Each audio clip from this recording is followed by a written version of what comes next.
ನಮಸ್ಕಾರ, welcome back to K Royal Kitchen. ಇವತ್ತು recipe ಬಂದು ರಾಗಿ ಮುದ್ದೆ. ಬನ್ನಿ ಯಾವ ತರ ಮಾಡೋದಂತ ಸ್ಟೆಪ್ ಬೈ ಸ್ಟೆಪ್ ನೋಡೋಣ.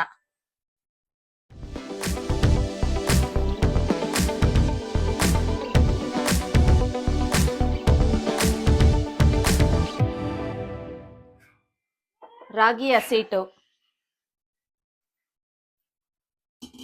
ನೀರು ಅರ್ಧ ಚಂಬು, ಅನ್ನ. ಈಗ ಈ ತಪ್ಪಲೆಗೆ ಈ ಅರ್ಧ ಚಮಚ ನೀರು ತಗೊಂಡಿರೋದು ಫುಲ್ ಹಾಕ್ಬಿಡ್ಬೇಕು. ನೆಕ್ಸ್ಟ್ ಅಮ್ಮ ಅನ್ನ. ಮುದ್ದೆಗೆ ಅಕ್ಕಿನೂ ಹಾಕ್ಬೋದು, ಬಟ್ ನಾವು ಅನ್ನ ಮಾಡಿ ಹಾಕ್ತಿವಿ. ಕುದೀಲಿ ಅದು. ಇವಾಗ ಇದು ಚೆನ್ನಾಗಿ ಕುದೀಲಿ. ಕುದಿದ್ಮೇಲೆ ರಾಗಿ ಹಸಿಟ್ಟು ಹಾಕೋಣ. ಒಬ್ರು ಅಕ್ಕಿ ಹಾಕೋತಾರೆ, ಬಟ್ ನಾವ್ ಅಕ್ಕಿ ಹಾಕಲ್ಲ, ಅನ್ನ ಹಾಕ್ತಿವಿ. ಇದು ನೀರು ಚೆನ್ನಾಗೆ ಕುತ್ತ ಅಂತ ಆಗ್ಲಿ. ನೀರ್ ಚೆನ್ನಾಗಿ ಕುದಿದ್ರೇನೆ ಮುದ್ದೆ ಚೆನ್ನಾಗಿ ಬರೋದು. ಬಟ್ ಇವತ್ತು ಸ್ವಲ್ಪ ಚೇಂಜಸ್ ಅಂದ್ರೆ ಮುದ್ದೆ ನಮ್ಮಮ್ಮ ಮಾಡ್ತಾರೆ. ಈಗ ರಾಗಿ ಹಸಿಟ್ಟು ಹಾಕೋಣ. ಈ ರಾಗಿ ಹಸಿಟ್ಟು ಏನ್ ಸ್ಪೆಷಲ್ ಅಂದ್ರೆ ಇದು ನಮ್ಮ ಹೊಲದ್ದೇ ರಾಗಿನೇ. ಈಗ ಅಮ್ಮ ಬಂದ್ ಮಾಡ್ತಾರೆ. ಬಾಮ್ಮ.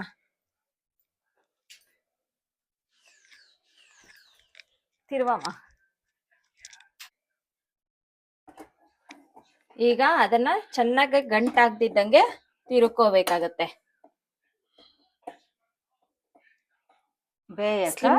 ಸ್ಲಿಮ್ ಅಲ್ಲಿ ಇಡಬೇಕು.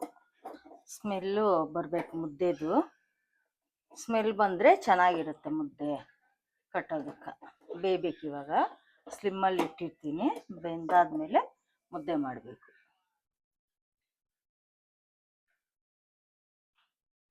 ಈಗ ಮುದ್ದೆ ಇದು ಪಾತ್ರೆ ಎತ್ಕೊಂಡು ಸ್ಮೆಲ್ ಬರ್ತಾ ಇದೆ. ಈಗ ಸ್ಟವ್ ಆಫ್ ಮಾಡೋಣ. ಆಫ್ ಮಾಡಿ ಕಡೆ ಈ ತರ ಇಟ್ಕೊಂಡು ಕೆಳಗೆ ಆಗಿ ಇಟ್ಕೊಂಡ್ ಮಾಡಿದ್ರೆ ಮುದ್ದೆ ಈ ತರ ಚೆನ್ನಾಗಾಗುತ್ತೆ. ಅಲ್ಲೇ ತಿರುಕೊಂಡ್ರೆ ಚೆನ್ನಾಗಲ್ಲ.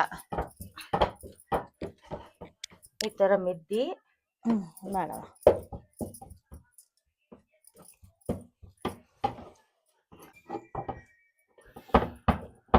ಮುದ್ದೆ ನಾದ ಬರುತ್ತೆ.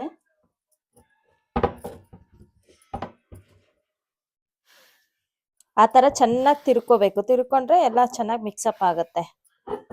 ಅಲ್ಲೇ ತಿರ್ಕೊಂಡ್ರೆ ಸ್ವಲ್ಪ ಚೆನ್ನಾಗ್ ಆಗಲ್ಲ. ಸ್ಟವ್ ಮೇಲೆ ಗಂಟು ಬರುತ್ತೆ. ಇಲ್ಲಿ ಈ ತರ ಕಾಲ್ ಇಟ್ಕೊಂಡು ಈ ತರ ಮಾಡಿದ್ರೆ ತುಂಬಾ ಚೆನ್ನಾಗ್ ಬರುತ್ತೆ. ಇದು ಓಲ್ಡ್ ಸ್ಟೈಲ್. ಈಗ ಕಲ್ ಮೇಲೆ ನೀರ್ ಹಾಕೊಂಡಿದ್ದಾಳಮ್ಮ. ಈಗ ಮುದ್ದೆನ ಅಲ್ಲಿ ಹಾಕ್ಬೇಕು.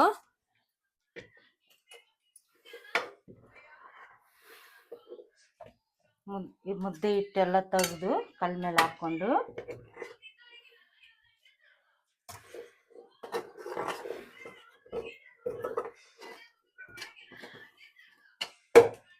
ಎಲ್ಲ ಕ್ಲೀನಾಗಿ ತಗೊಂಡು ಈ ತರ ಮುದ್ದೆ ಎಲ್ಲ ತಗೊಂಡು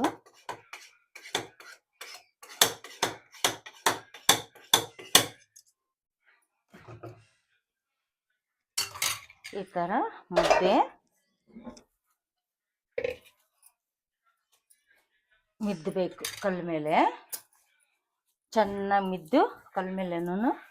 ಹಾಗೆ ಮಿಕ್ಸಪ್ ಮಾಡುವಾಗ ಬಿಸಿ ಆದ್ರೆ ಇಲ್ಲಿ ನೀರ್ ಇಟ್ಕೊಂಡಿರ್ಬೇಕು ಪಕ್ಕದಲ್ಲಿ. ಆತರ ಅದ್ ಕೈ ಅದ್ಕೊಂಡು ಮಾಡಬಹುದು.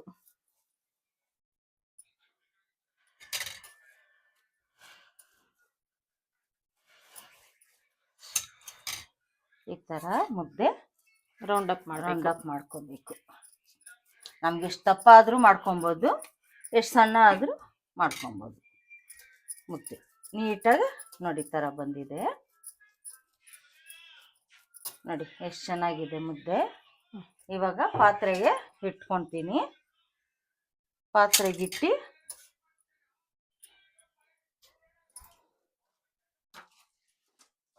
ಈಗ ನೀರ್ ತೇವ ಮಾಡ್ಕೊಂತೀನಿ ಕೈ. ಈಗ ಅಮ್ಮ ಮಾಡಿರೋ ಮುದ್ದೆ ರೆಡಿ ಆಗಿದೆ. ಸರ್ವ್ ಬೌಲ್ಗೆ ಸರ್ವ್ ಮಾಡ್ಕೊತಾ ಇದ್ದೀನಿ. ಈಗ ರಾಗಿ ಮುದ್ದೆ ರೆಡಿ ಆಗಿದೆ. Thank you for watching my video. Like ಮಾಡಿ, ಸಬ್ಸ್ಕ್ರೈಬ್ ಮಾಡಿ, ಕಮೆಂಟ್ ಕೂಡ ಮಾಡಿ. ಮೋರ್ ವಿಡಿಯೋಸ್ಗೆ ನನ್ನ ಯೂಟ್ಯೂಬ್ ಚಾನಲ್ನ ಫಾಲೋ ಮಾಡಿ.